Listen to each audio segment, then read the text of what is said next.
Isekai anime have a tendency to be generic power fantasy garbage where the main character is overpowered and gets all the girls, making a harem. Now, not every isekai anime is like that, not every isekai anime is bad. In fact, there are some isekai anime that are just absolutely godly, like ReZero reincarnated as a slime, Overlord, Mushoku Tensei, and others. But this isekai anime just so happens to be one with an overpowered protagonist that pretty much has a harem. But now, in some regards, it is trash, but in others, it's also amazing and I can't stop watching it.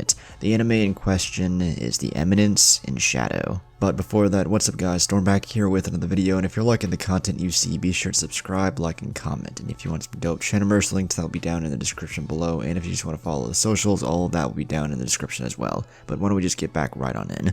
Now, it follows the story of Sid Kageno, who wants to be the Eminence in Shadow. The first episode of this anime definitely grabbed my attention, and it didn't even need to be an isekai anime. So we get introduced to a girl who's one of Sid's, or before he gets isekai'd, Minoru Kageno's classmates. She's an actor and fairly rich too, so she gets kidnapped. Now, she's intrigued by Sid, and they kinda have a dynamic that draws you in, but after she gets kidnapped, things get intense. She's about to get, well, I can't say it, but you know, until Sid, who's in disguise, comes to her rescue, and then he just destroys one of the kidnappers, and then he has an intense, crazy fight with the other, making Sid pretty much look like Batman here. After Sid beats up the second kidnapper pretty violently, he sets his classmate free and leaves her there, making her wonder who saved her.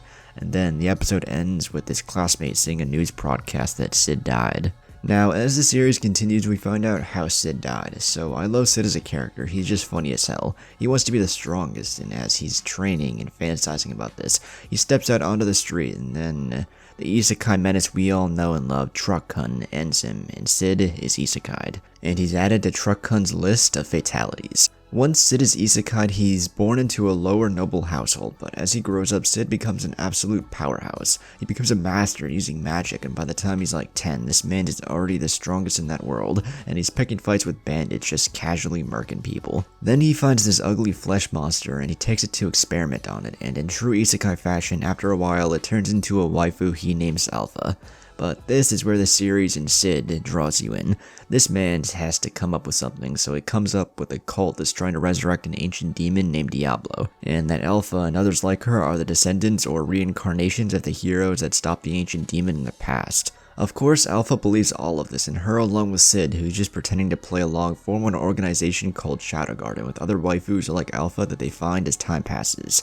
But all the while, Sid is just playing along thinking that none of this is actually really happening, and he thinks that Alpha and the other girls think that too, when in reality, the cult of Diablo, as they're called, are real and everything Sid came up with is in fact true. But the one thing that makes me chuckle every time is the fact that Alpha and all of the other female members of Shadow Garden think that Sid is this enigmatic leader who's trying to save the world, and is the strongest and smartest person in the world, but he's just bullshitting the entire time.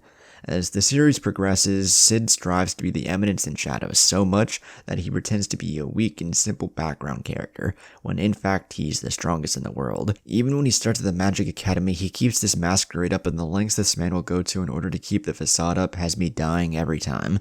For example, he has some specific techniques that he uses in certain situations that only serve the purpose of making him look like a background character. This anime has some comedic moments, but when it comes to the other aspects of the show, it does get pretty generic. The series is at its best when Sid is being Sid and he's doing everything he can in order to be the Eminence in Shadow. But when the anime isn't doing that, it's just another generic isekai with side characters that don't really interest me or keep me entertained or engaged like Sid does. The plot has me intrigued a bit, but it's when Sid is bullshitting the plot and it actually comes true is when the series hits comedic gold. Overall though, I would say that the reason to watch this anime is definitely for the main character, the comedic moments, and to see where the plot ends up. But aside from that, there's not really much else this anime has going for, and for that reason, The Eminence in Shadow is trash, but at the same time, it's also amazing. Now, I made a YouTube short on this anime, and I pretty much talked about the same thing, so if you want to go watch it, the link to that will be down in the description. But I also just wanted to make an actual video talking about it, because this anime is just entertaining as hell. But anyways, if you want to see some more review videos like this on some other anime or manga or just anything else in general, then let me know down in the comments below. But with that, I'll catch you all in the next one. Peace.